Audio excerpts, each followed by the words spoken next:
No ar, Aprendendo com a Igreja. Uma produção Pascom, da Arquidiocese de Natal.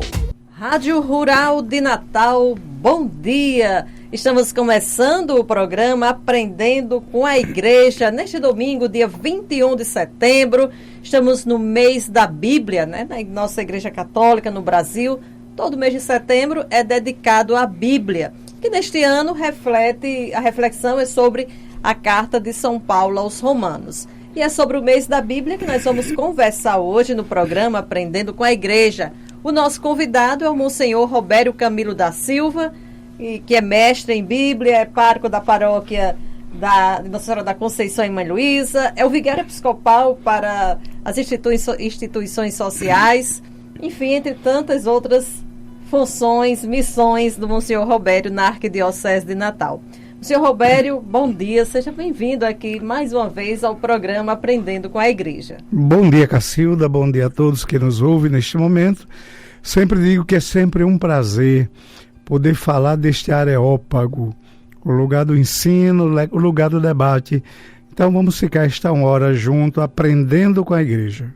Pois é, e já para começar, vamos logo direto ao assunto. O que é o mês da Bíblia, né? Qual o significado desse mês para nós? Bom, mês da Bíblia é algo próprio da Igreja do Brasil. Assim como campanha da fraternidade, assim como em Natal, é mês da Bíblia e mês do dízimo, e começou em Belo Horizonte, setembro, mês da Bíblia. Primeiro no sentido mais amplo, porque o dia 30 de setembro é o dia de São Jerônimo. A gente vai falar já sobre isso. E em Belo Horizonte, em 1971, por ocasião dos 50 anos da Arquidiocese, então criaram uma metodologia para festejar os 50 anos, criaram então uma semana bíblica, um momento mais intenso de reflexão sobre a Bíblia. Então, colocaram então o setembro como mês da Bíblia. Em 1976, a celebração foi assumida pela CNBB. Então, desde 1976, que setembro é mês da Bíblia na CNBB, ou seja, no Brasil inteiro. E por que, então, qual é a relação São Jerônimo e a Bíblia? O ano passado eu já expliquei, mas para mim é sempre um prazer falar sobre esse assunto. São Jerônimo, no século IV, amante das Sagradas Escrituras, ele pede autorização ao Papa para ir a Belém para traduzir a Bíblia. Traduzir as Sagradas Escrituras. Belém. Não Belém do Pará, Belém da Terra Santa. Belém da Terra Santa. E lá ele ficou, não hospedado num hotel, mas ele ficou numa gruta. Ainda hoje tem essa gruta, chamada Gruta de São Jerônimo, lá na Basílica, embaixo da Basílica da Natividade. Ele então ficou 30 anos traduzindo do hebraico, do aramaico e do grego para o latim, porque o povo não sabia mais essas línguas do Antigo Testamento e também já não sabia mais o grego, porque o grego agora era o Império Romano e a língua oficial era, portanto, o latim. São Jerônimo, então, pega o que ele pôde conseguir de cópias antigas e se enfurnou lá e traduziu, então, a Bíblia chamada a Vulgata, e que é do latim, que quer dizer popular, uma linguagem mais acessível. E essa Bíblia foi base, ainda hoje ela é referência, mas ela foi a base de tradução para todas as Bíblias modernas a partir de 1517, quando teve a Reforma Protestante, não é? Até então não existia tradução nas línguas, que a gente chama de línguas vernáculas. Não tinha no português, por exemplo, italiano, qualquer outra língua, era somente o latim. Quem quisesse ler a Bíblia tinha que ler em latim. Então foi graças ao movimento liderado por Lutero que houve então essa provocação. Porque aí Lutero já vai logo na desobediência dele e querendo inclusive protestar, ele começa então a traduzir a Bíblia do latim para o alemão. A partir daí, depois do Concílio de Trento, 50 anos depois, então vai começar, tem a chamada Contra-Reforma. Aí é quando, a partir da Vulgata, se traduz então a Bíblia para todas as outras línguas. Mas a autoridade é a Vulgata. Só vai mudar isso depois da Segunda Guerra Mundial, em 1945. Em 1948, tem uma grande descoberta lá em Israel, nas chamadas Grutas de Qumran. Descobre então livros, cópias de livros do tempo do primeiro século. Então ficaram escondidos em grutas dentro de potes. E a partir dessa rica descoberta, começam então as traduções modernas. É quando surge a Bíblia de Jerusalém, a Bíblia do Peregrino, a Tebe, as Bíblias mais de estudo, inclusive com nota de rodapé, e a gente começa então um grande progresso no mundo bíblico. Então, sintetizando, setembro, mês da Bíblia, por causa de São Jerônimo, que o seu dia no dia 30 de setembro, e por causa de São Jerônimo, porque ele traduziu a Bíblia do hebraico, do grego e parte do aramaico, traduziu então para o latim a famosa tradução Vulgata. O senhor Roberto, o senhor está falando aí das traduções, né, da Bíblia, e hoje, e trazendo assim para o hoje e para a nossa realidade de Brasil, nós temos, você chega numa livraria católica, você encontra aí Bíblia de Jerusalém, Bíblia da Ave Maria, aquelas traduções... Bíblia da CNBB. Aquelas traduções mais populares, né? Qual a diferença que há de uma Bíblia dessa para outra? Assim, a Bíblia mais... Talvez assim, a mais popular é para as pessoas que não têm muito conhecimento, seria assim, ou outra Bíblia seria mais para estudos mais profundos? Hoje a gente pode catalogar as traduções, tem algumas que são mais para estudo. A Bíblia de Jerusalém, a Tebe e a Bíblia do Peregrino, elas são mais para estudo. Estudos mais teológicos. Os estudantes de teologia, os padres, nós utilizamos essas Bíblias. Já a Bíblia da Ave Maria, a Bíblia da CNBB, que é a tradução mais popular, a última agora, então é mais para facilitar a compreensão da população, né, para aproximar cada vez mais. Uma linguagem mais acessível. Exato. Mesmo a Bíblia de Jerusalém, ela de acordo com as edições, então existem traduções diferentes. Então uma edição inova em relação à outra, a própria Bíblia da Ave Maria também. Então alguém, quando vai fazer então a nova edição, e descobre que aquele termo pode ser substituído por esse outro e acaba colocando. Então, às vezes, antigamente eram mais cópias, hoje é edição adaptada, edição renovada, edição atualizada, melhor dizendo. Ah, sim. Mas, agora, falando mesmo sobre o mês da Bíblia 2025, este ano a inspiração para o mês da Bíblia é a carta de São Paulo aos Romanos. E antes mesmo que a gente entre no lema escolhido para esse ano, né, que é a esperança não decepciona, eu queria que o senhor falasse um pouco sobre o conteúdo dessa carta de São Paulo aos Romanos. Bom, são das cartas de Paulo... São 7? São 13. 13. E a carta aos Romanos é a mais longa, está no início da sequência das cartas, não quer dizer que ela tenha sido a primeira, Assim como Gênesis está no início da Bíblia, não quer dizer que foi o primeiro livro a ser escrito. Então, a sequência cronológica difere da sequência que a gente tem no livro, né, na Sagrada Escritura. E a epístola de Paulo aos Romanos já é hoje a gente pode dizer que é um tratado teológico, porque nós temos a carta onde ele tem uma teologia mais bem elaborada, mais sequenciada, tem um conteúdo mais bem organizado e tem uma teologia de fato mais bem elaborada. Então, tem 16 capítulos e Paulo, por exemplo, escreve a carta aos Romanos sem antes conhecer os romanos, sem antes ter ido, inclusive, a Roma. Né? Então, ele escreve,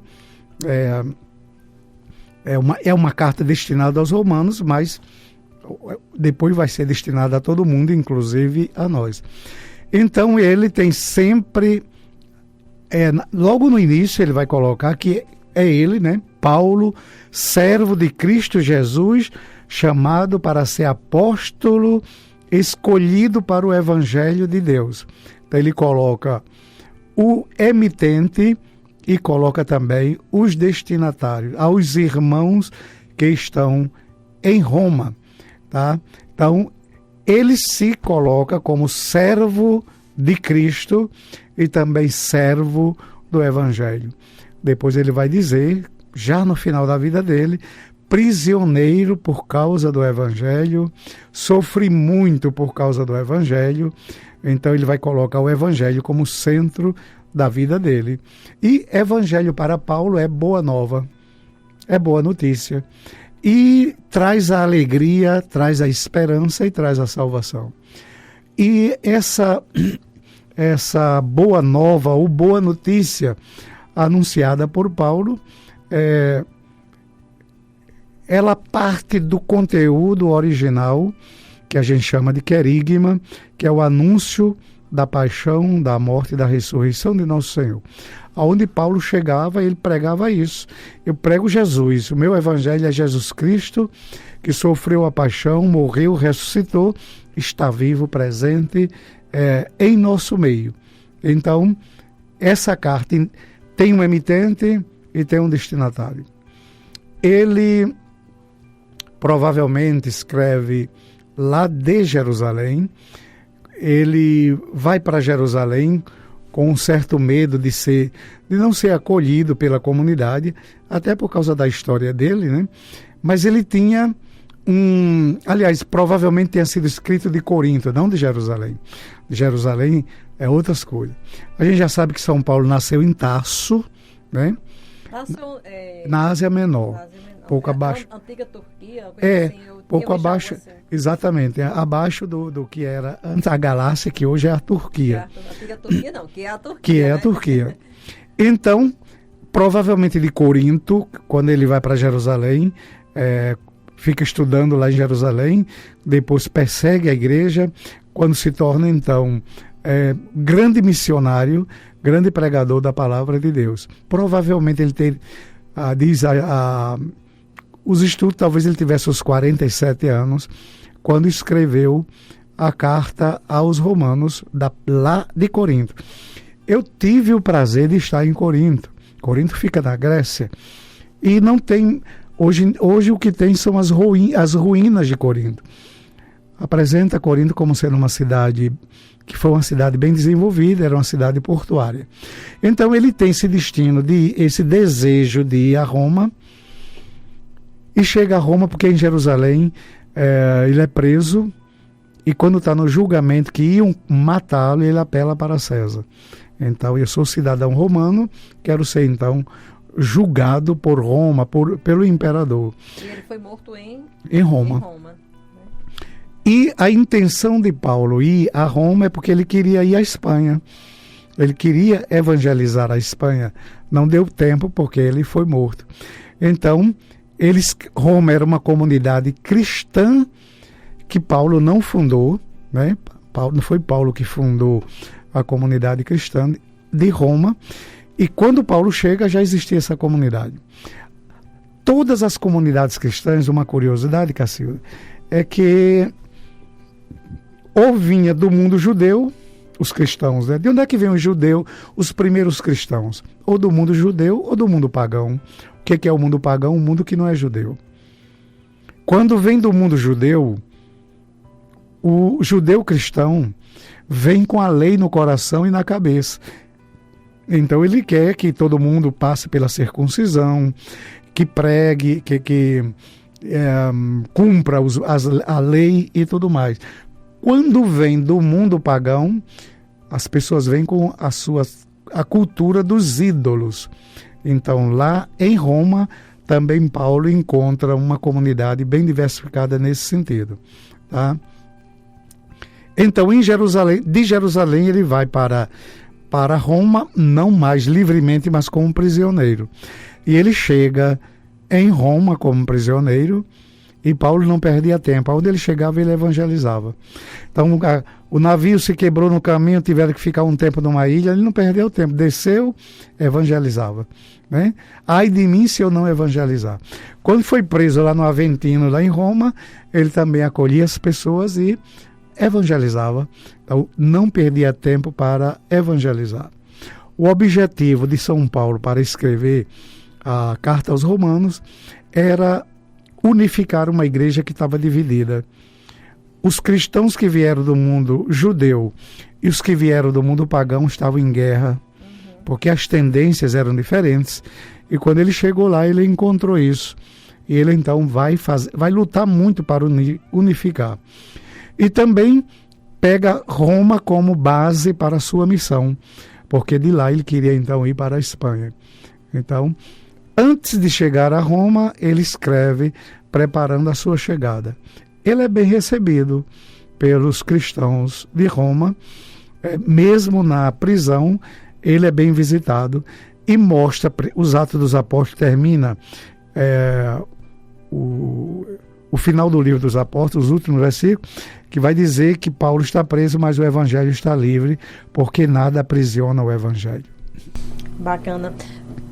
Senhor Roberto, a gente vai para um rápido intervalo e volta já conversando mais sobre esse assunto tão gostoso de se conversar, que é a Bíblia, que é o mês da Bíblia. Então é rapidinho e a gente volta já.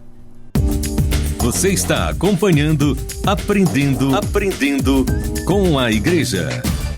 É Rural de Natal FM, a rádio da família, o som do coração. Voltamos a apresentar Aprendendo com a Igreja. Estamos de volta com Aprendendo com a Igreja neste domingo 21 de setembro. Hoje o nosso assunto é a Bíblia Sagrada, o mês da Bíblia, que neste ano tem como fonte de inspiração a carta de Paulo aos Romanos. Monsenhor Robério, eu fiquei, quando o senhor estava falando aí, né, sobre o conteúdo da carta de São Paulo aos Romanos, o contexto, né, eu fiquei com a curiosidade, por que é que as cartas de Paulo sempre são dirigidas a povos? Aos Tessalonicenses, aos Hebreus, a Gálatas, a Romanos? Nem todas. Nem todas, né? Tem a Timóteo, tem a Tito. Sim mesmo, então a povos e a pessoas. E a assim, comunidades. A comunidades. Até porque Paulo, quando se converte, ele se configura com Cristo. Eu e o Cristo somos um, e nada me separará do amor de Cristo. Então ele coloca como missão levar essa novidade para todo mundo. Ou seja, fez tanto bem a ele, a luz que invadiu a vida de Paulo, tornando cego até, e foi a ocasião que ele teve para se esvaziar de si mesmo e deixar a graça de Deus penetrar na sua vida, que ele saiu de comunidade em comunidade pregando Jesus Cristo. Ele formava um pequeno núcleo, né? Depois ele elegia coordenadores para aquela comunidade e ia para outra comunidade. Depois ele sabia notícias por bilhetes, por emissários que passavam por ali, viam uma confusão, uma grande coisa que aquela comunidade tinha feito, ou alguém que mandava uma pergunta para ele, e ele então, principalmente no tempo do frio, ele parava, porque ele não podia andar no frio, né? Ou quando ele estava preso, no tempo do inverno, ele tinha que parar em algum canto. Aí era quando ele produzia teologia, era quando ele fazia as cartas. Muitas cartas ele escreveu, ou ele fez quando estava nesse período, ou preso, ou se preservando do inverno. Então ele escreve respondendo. A primeira carta de Paulo, claro que você já sabe, eu já disse isso aqui, foi a primeira carta aos Tessalonicenses, que já foi para responder um problema da vinda de Jesus, né? Os coordenadores da comunidade, que haviam tido uma divergência, começaram a dizer, esse Jesus não veio mais não, Paulo nos iludiu, ele disse que para quem tem fé não existe morte, e como é que a gente vê todo esse povo morrendo, fulano morreu, ciclano morreu e não sei o que e tal. Criam então uma confusão. Aí Paulo, na primeira carta aos Tessalonicenses, ele vai dar uma resposta a esse problema aí. Então, voltando para a sua pergunta, as cartas de Paulo são geradas a partir da necessidade da comunidade. Ou seja, ele funda a comunidade, mas ele não abandona. A última vez que Paulo teve na comunidade de Éfeso, ele se despede. E Éfeso Corinto e Éfeso, ele diz que deixou o coração lá. Então, foram as duas comunidades onde ele passou mais tempo. E tem uma despedida muito cheia de carinho, a despedida lá em Éfeso, e ele diz assim, nós não nos veremos mais. E o povo ficou chorando, ele pegou o barco e foi. Tá? Interessante. Assim, bom, na minha mente eu não consigo ver geograficamente, né? Assim, não visualizo. Mas eu fico imaginando que as distâncias, né, de uma comunidade dessa para outra, e principalmente naquele tempo que o único meio de transporte mais rápido que teria seria o barco mesmo, né? E a pé, para as distâncias maiores, aí é claro que era de barco, de navio, mas internamente era a pé. Então, quando ele sai de Antioquia e vai para Tarso, a cidade dele, então ele passa pela Síria, atravessa, chega na Ásia Menor, de lá ele vai, aí sobe para a Galácia e vai até chegar em Corinto. Ele passa por Atenas e depois ele vai para Corinto. São distâncias muito grandes. Muito, então ele viajava 1 ano, 2 anos, sabe, quando podia viajar, quando tinha dinheiro também para bancar as viagens, porque tinha determinados trechos que ele tinha que pagar alguém para ir com ele, por causa do perigo, seja de animais, seja de ladrões, de assaltantes, né? Então, existiam trechos que ele tinha que ter alguém, tinha que pagar. E era nessa hora que as mulheres ricas entravam, bancando as neoconvertidas, né? Atos dos Apóstolos fala bastante dessas senhoras convertidas que ajudavam na missão da igreja. Interessante. Eu nunca tinha imaginado, nunca li sobre, mas nunca tinha imaginado, tinha pensado, né, esse itinerário e essas dificuldades. De locomoção dele, né, de um lugar para outro. Por exemplo, Barnabé acompanhou muito Paulo nas viagens, o próprio Timóteo acompanhou, e onde ele chegava, ele ficava lá. E tem mais, várias vezes ele saiu apedrejado das cidades, ou levou uma surra e saiu todo doído, e tinha que caminhar, e depois voltava para a mesma cidade, porque Paulo era teimoso, era persistente na mensagem que ele tinha, e ele não abandonava a missão, e nenhuma dificuldade fazia ele desistir. Inclusive era um propósito dele: nada me fará desistir de pregar o evangelho, nem a morte, nem o frio, nem a espada, nada, porque já não sou eu que vivo, mas é o Cristo que vive em mim, e eu e o Cristo somos um. E tem mais, para mim tanto faz viver como morrer, porque o viver é glória e o morrer é lucro. Enquanto ele estivesse vivo, ele estava lucrando para Deus, ele estava convertendo pessoas. E o lema escolhido para o mês da Bíblia deste ano É uma citação, exatamente a citação da carta de Paulo aos Romanos, que está no capítulo 5, né, que eu li. A esperança não decepciona. Eu queria que o senhor falasse sobre essa afirmação. O que é que significa a esperança não decepciona? Antes da gente ir para essa definição, eu quero lembrar, inclusive, a você, meu irmão, minha irmã, que está participando conosco neste momento, eu convido que você esteja com a Bíblia aberta na Epístola aos Romanos, até para você ir folheando e vendo a sequência dessas temáticas que a gente tem tratado aqui. Então, primeira coisa, Cacilda, a esperança é um tema central na carta aos Romanos. Paulo usa 13 vezes a palavra esperança. E além do verbo esperançar. Então, é uma expressão técnica para ele, tá? Porque ele vai sempre lembrar o quanto é importante a gente não perder essa esperança. Tá? A ação de Deus na vida da gente. Essa esperança que não decepciona. E quando ele diz no capítulo 5, versículo 5 de Romanos, que a esperança não decepciona, e vale a pena a gente ler, e agora você, meu irmão, minha irmã, vamos abrir então a Bíblia aí na carta de São Paulo aos Romanos, no capítulo 5, então ele vai dizer o seguinte, ele já está lidando com o tema da justificação, que é um tema também central na teologia de Paulo, porque se para o Antigo Testamento a justificação vinha pela lei, ou seja, para você se salvar, basta você cumprir a lei. Quando chega no cristianismo, a lei já não tem mais poder.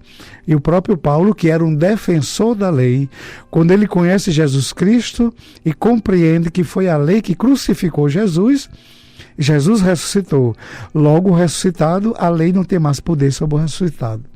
Porque a vida venceu a morte. A morte não tem poder mais sobre. Aí ele então pega a fé. A lei não tem mais poder sobre ninguém, sobre os cristãos, porque agora é o predomínio da fé. Nós somos salvos pela fé e não pelo o cumprimento da lei. Então ele vai dizer, no capítulo 5, versículo 1 seguinte, tendo sido, pois, justificados pela fé, estamos em paz com Deus, por nosso Senhor Jesus Cristo, por quem tivemos acesso pela fé a esta graça na qual estamos firmes e nos gloriamos na esperança da glória de Deus. E não é só, nós nos gloriamos também nas tribulações, sabendo que a tribulação, eu acho muito importante essa sequência, preste atenção, Cacilda, sabendo que a tribulação produz a perseverança produz uma virtude comprovada, a virtude comprovada, a esperança. E a esperança não decepciona, porque o amor de Deus foi derramado em nossos corações pelo Espírito Santo, que nos foi dado. E a expressão foi derramado, eu fico lembrando quando chovia, que eu era menino, que a gente botava as vasilhas para juntar água na biqueira, sim, na biqueira da casa, e a gente ia tomar banho na chuva, né? Bom demais. Aquele como jorrava, foi despejado. Eu sempre imagino, não é um gotejamento, tá? Então, mesmo, a esperança foi derramada pelo Espírito Santo dentro do coração da gente. E a esperança não decepciona, porque ela é Jesus. Então, para Paulo, a esperança é Jesus Cristo e acabou. E estamos conversados. Por isso que a esperança não decepciona. Olhar para ele, o Papa Francisco gostava muito de dizer, temos que mirar Jesus, ele é a esperança e ela não nos decepciona. Que é diferente da esperança meramente humana. Porque aí é outra coisa, aí essas vezes nos decepciona. Porque a gente manipula a esperança humana, a gente quer que ela venha do jeito que a gente quer. A esperança divina não decepciona, porque é divina porque é Jesus Cristo e Ele está sempre conosco e nos preenche de tudo isso. Queria colocar aqui, quando a gente fala de esperança, o que é que nos faz perder a esperança? A decepção, né? Tem muita gente perdendo a esperança. Eu acho que no contexto atual, no mundo atual principalmente, se perde a esperança com o mundo político, com as pessoas de um modo geral, né? A decepção vem com muita coisa. Porque a esperança ligada ao humano decepciona. E a esperança meramente humana. E a esperança cristã não decepciona. Então, a você, meu irmão, que está vivendo essa experiência de ter perdido a esperança, vivendo agora esse luto da decepção, eu esperava isso e não aconteceu. Eu depositei toda a minha esperança nessa coisa e não aconteceu. Aí aprenda, coloque em Jesus. E tem mais, quando a gente trata da esperança, projetando para um futuro, a gente tem que tomar consciência de que nada depende da gente. Tudo depende de Deus. Quando você fizer planos, diga se Deus quiser. Quando acontecer, diga graças a Deus. Então, a gente às vezes faz planos para 10 anos, para 15 anos, como se a gente fosse dono do futuro da gente. Tá? Então, a esperança, ela caminha conosco porque ela é Jesus Cristo. E eu estarei convosco, disse ele, todos os dias até o final da vida, até o final dos tempos. Então, levante-se, meu irmão, saia do luto da decepção, do luto da traição, do luto da decepção e olhe para Jesus, mire em Jesus, que Ele é a esperança que não nos decepciona nunca. E tem mais, tudo acontece no tempo dele. E é muito interessante isso, o senhor falando e eu pensando aqui, que muitas vezes, por exemplo, quando é uma doença, né? Você está com alguém da sua família doente, está mal, e você começa ali a colocar toda a sua fé, ou sua esperança em Deus para que aquele problema seja resolvido, que aquela pessoa fique curada, que você fique curado, e muitas vezes não acontece, e meio que você fica decepcionado, meio revoltado. Mas é tão interessante que com o tempo você compreende. Vai compreender que agora eu entendo por que eu passei por tudo aquilo. Tem uma música, tudo no tempo de Deus. Tudo no tempo de Deus. Tem aquela música que, se Deus quiser, Ele é Deus. Se não quiser, Ele é Deus. Se Ele fizer, Ele é Deus. Se Ele também não fizer, Ele continua sendo Deus. Porque eu adoro Deus pelo que Ele é e não pelo que Ele faz. Eu acho isso muito rico e nos dá uma consolação. E aqui eu quero falar para você, meu irmão, que está triste com as decepções do mundo, né? Então, se Deus quiser, Ele é Deus. Se Ele não quiser, Ele é Deus. Então, Ele continua sendo Deus e Ele é bom o tempo inteiro. Isso mesmo. Bom, senhor Roberto, a gente vai para o último intervalo do programa, né? Volta já com o último bloco. Quando o assunto é bom, rende e o tempo passa mais rápido ainda, né? Mas é rapidinho mesmo e a gente volta já conversando mais com o senhor Roberto Camilo sobre a Bíblia Sagrada, sobre o mês da Bíblia. Fica aí que a gente volta já. Você está acompanhando Aprendendo com a Igreja. Sintonize a paz rural de Natal, a rádio da família. 91.9. Voltamos a apresentar Aprendendo com a Igreja. Estamos de volta com o programa Aprendendo com a Igreja. Hoje nós estamos aprendendo sobre o mês da Bíblia, sobre a carta de Paulo aos Romanos, que é a inspiração para o lema do mês da Bíblia deste ano, a esperança não decepciona.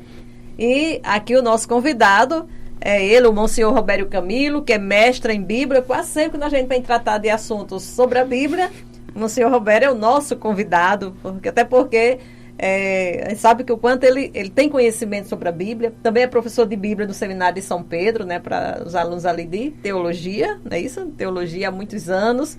essa turma jovem, de padres mais jovens, todos foram alunos do Monsenhor? De 96 para cá. Pronto. O senhor ganha de mim por 2 anos, tá? De 98 para cá, os alunos, os padres formados pagaram a disciplina de comunicação comigo. Mas, Monsenhor Roberto, continuando aqui com o nosso programa, como é que as paróquias, as comunidades podem trabalhar? A gente faltou apenas, 10 dias, né, para acabar o mês da Bíblia, mas como é que as paróquias, as comunidades podem ainda trabalhar essa temática do mês da Bíblia? Bom, a gente pode trabalhar tanto de maneira coletiva como de maneira individual.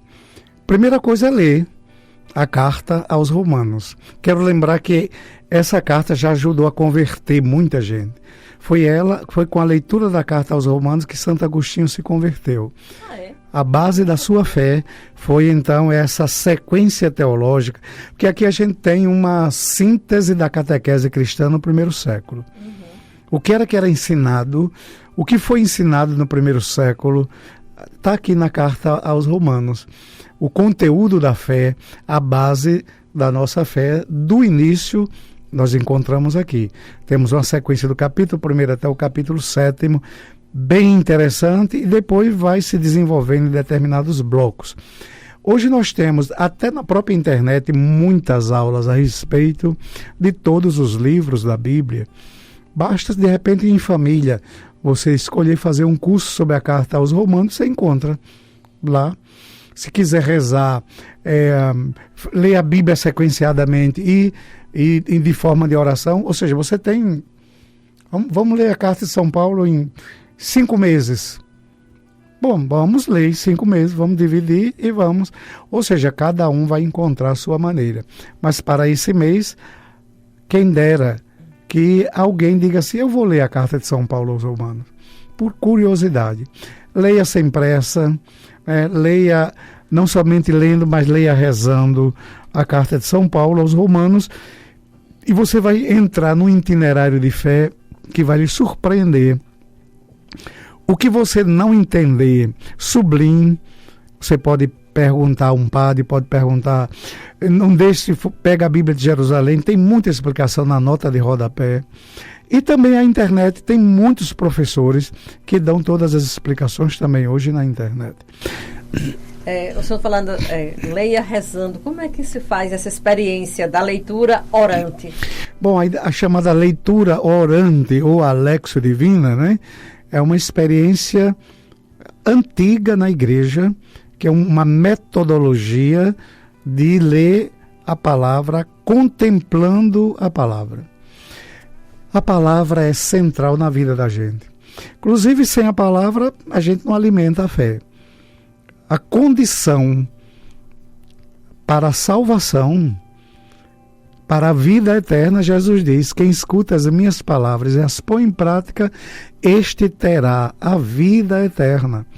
E ele vai comparar a casa que é construída na areia e a casa que é construída na rocha. É uma escolha que a gente faz. Então, viver de acordo com a palavra é uma garantia muito grande. Quem faz esse esforço erra menos e quando erra, volta.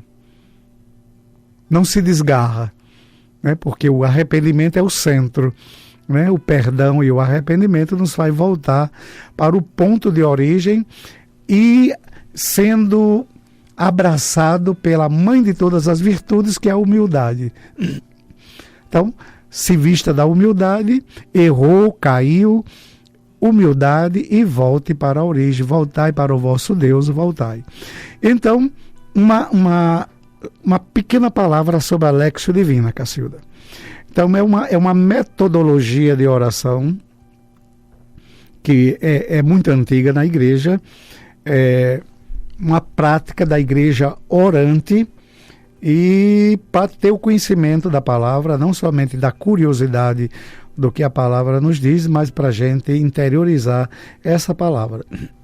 É uma espécie de escola de oração, tá? Precisa de tempo para fazer isso, e segue 4 passos bem determinados. A primeira coisa é a leitura. Leitura que a gente vai fazendo assim, rápida, aí lê uma, lê duas, lê 3 vezes, né? Então é uma leitura repetitiva. É uma leitura que você lê com os olhos imediatamente, tá? O segundo passo é então a meditação. Você volta para a leitura, só que dessa vez, além dos olhos da cara, você vai ler com os olhos da fé, do coração. Então você já vai filtrando, você já vai trazendo para a sua vida. Então, após a leitura, a meditação é o estágio em que a mensagem divina é internalizada na gente. Ela vai tocando. O coração da gente passa a ser a terra boa onde a semente vai cair, dependendo do estágio que a gente se encontra, emocional.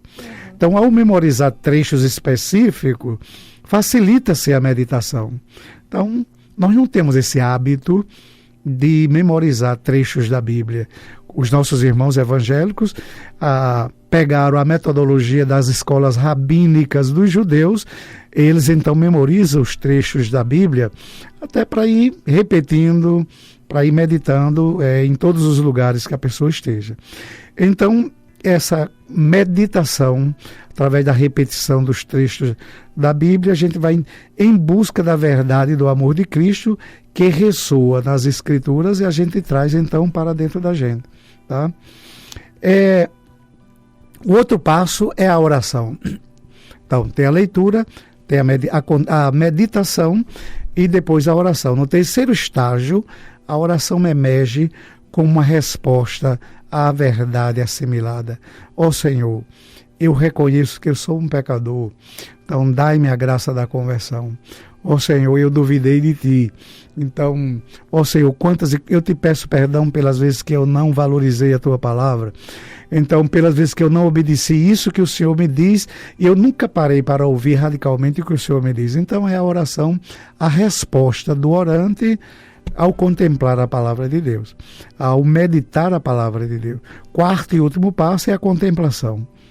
Por fim, então, atinge-se a contemplação, é o momento de permanecer na presença amorosa de Deus, sem elaborar nada, simplesmente contemplando e se sentir na presença de Deus.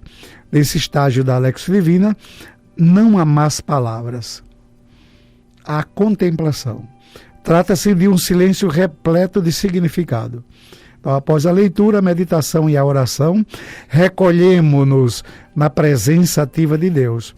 É o momento de Cristo agir na alma agitada que se aquieta. Então a gente se aquieta ali. Quantas e quantas vezes a gente chega no Santíssimo Sacramento, diante do sacrário, e não sai nada? Sim. E não vai sair nada mesmo, não. A oração é olhar para Ele e Ele olhar para a gente, né? Então, essa contemplação. E se tiver na miséria, a gente vai oferecer a miséria. Se tiver na alegria, a gente vai oferecer a alegria. Se tiver na aridez, mas eu estou na presença do Senhor, mesmo nesse estágio de aridez no qual eu me encontro. Então, é Alexio Divina, quando você fala ler a palavra ou então rezar a palavra, a metodologia mais indicada é a chamada Alexio Divina, que tem gente que consegue fazer. E para ler a Bíblia, né? De repente alguém que está ouvindo a gente agora, depois de escutar todas essas explicações, né, do senhor, no Aprendendo com a Igreja, sabe? Eu estou me sentindo animado a ler a Bíblia, mas nunca li a Bíblia, nunca pensei em ler. Que orientações o senhor daria? Assim? Começar por qual livro? Começa lá pelo Gênesis? Primeiro eu quero dizer, nunca por curiosidade. Eu vou ler por curiosidade, eu tenho que ler por necessidade. Porque por curiosidade a gente não termina a leitura. Porque a gente vai daqui a pouco, pega um livro que não é muito... É uma leitura que às vezes a gente não acha que é fácil e tal e tal. Por necessidade. Aí você pode pegar, ou pode começar pela carta de São Paulo aos Romanos. É uma porta perfeita, porque aí você entra pelo cristianismo prático. Ou você pode começar pelo Evangelho de Marcos, que é o primeiro dos 4 evangelhos, e o documento dos 4 evangelhos é o mais antigo, e você pode começar e ler todo o Novo Testamento. Depois, então, você volta para o Antigo Testamento, até porque um completa o outro. O Antigo foi projetado para o Novo e o Novo foi escrito a partir do Antigo. Então não existe uma receita. A maneira correta para você começar a ler a Bíblia é a partir disso. Cada experiência depende da necessidade da pessoa, Cacilda. Outra curiosidade, que essa a gente escuta muito, as pessoas perguntam muito também, em relação ao número de livros da Bíblia. Né? A Bíblia católica tem um determinado número de livros, a Bíblia, os evangélicos têm outro número. Por que é essa diferença? Aí a gente já sabe que está dividido em duas partes, Novo Testamento e o Antigo Testamento. A diferença, para a Bíblia católica, são 73 livros, né? A diferença entre Bíblia católica e Bíblia protestante, eu já tive a oportunidade de falar sobre isso outras vezes, mas nunca é demais a gente lembrar, recordar. Então a gente tem 7 livros a menos, aliás, nós temos a mais em relação à Bíblia protestante. Por quê? Porque quando a Bíblia hebraica foi traduzida para a Bíblia grega no 2º século antes de Cristo, então foi acrescentado os livros que tinham sido escritos em grego. Os judeus não aceitaram esses livros no que a gente chama de cânon, no cânon sagrado, ou seja, na lista dos chamados livros sagrados. Dentre esses nós temos o livro da sabedoria, o livro do Eclesiástico, temos o livro da Eclesiástico, nós temos Esté, o livro de Esté, ou seja, todos os livros mais tardios que foram escritos em grego, que na época era a língua do dominador, porque estava sob o período chamado período helenista. Então, quando os judeus organizaram os seus livros sagrados, eles disseram: nós não queremos, esses aqui não são inspirados. Em 1517, quando teve a Reforma Protestante, e Lutero, então, com os seus seguidores, reorganizaram, foram escolher a literatura sagrada. Então eles escolheram o cânon judaico, sem os livros gregos, os livros escritos em grego. Hoje não tem problema nenhum, até porque também já se pesquisa, para o mundo da pesquisa, para o mundo do estudo, todo mundo utiliza todos os livros. Mas somente para dizer que nós temos, na Bíblia Católica, nós temos 7 livros a mais. Senhor Roberto, a gente já está se encaminhando para o final do programa, né, já nos últimos minutos. E aí, que mensagem o senhor deixaria para os nossos ouvintes da Rádio Rural de Natal sobre como viver este mês da Bíblia com mais profundidade e também cultivando, né, inclusive cultivando no dia a dia, nos nossos hábitos, a certeza de que a esperança não decepciona? Primeira coisa, respeitem a palavra de Deus. Respeitem a Sagrada Escritura. Não bote a Bíblia em qualquer lugar. Não manuseie de qualquer maneira. Não leia em qualquer lugar. Ao pegar a Sagrada Escritura, pegue com respeito. É a palavra de Deus, não é um livro qualquer. É a carta de Deus para todos nós. É o livro da revelação. É o livro da fé. Então a nossa fé está baseada, fundamentada aqui. Segunda coisa, precisamos ler, ter o hábito da leitura.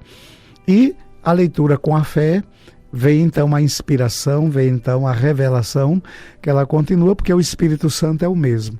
Então, não tenha medo de ler sequenciadamente a palavra de Deus. Abra o seu coração, faça a experiência do encontro com Deus através da palavra. Ok, meu senhor Roberto, muitíssimo obrigada por ter estado com a gente neste domingo, né, com esse bate-papo tão gostoso sobre o mês da Bíblia, sobre a carta de Paulo aos Romanos. Muito obrigada mesmo. Eu que agradeço e me coloco à disposição para quando você precisar, Cacilda. Com certeza, né? Vamos aperreá-lo muitas outras vezes. Então, e a você que esteve com a gente, muito obrigada pela companhia. Tenho certeza de que você também gostou muito e aprendeu muito hoje com a igreja, com o Monsenhor Robério, sobre o mês da Bíblia, sobre esse lema tão interessante escolhido para este mês, né? A esperança não decepciona, da carta de Paulo aos Romanos. Então, muito obrigada pela audiência. Continue na Rádio da Família, na Rádio Rural de Natal. Vem aí a Santa Missa direto da Catedral Metropolitana. Um bom domingo para você, um bom dia, boa semana e até domingo que vem. Acabamos de apresentar Aprendendo com a Igreja.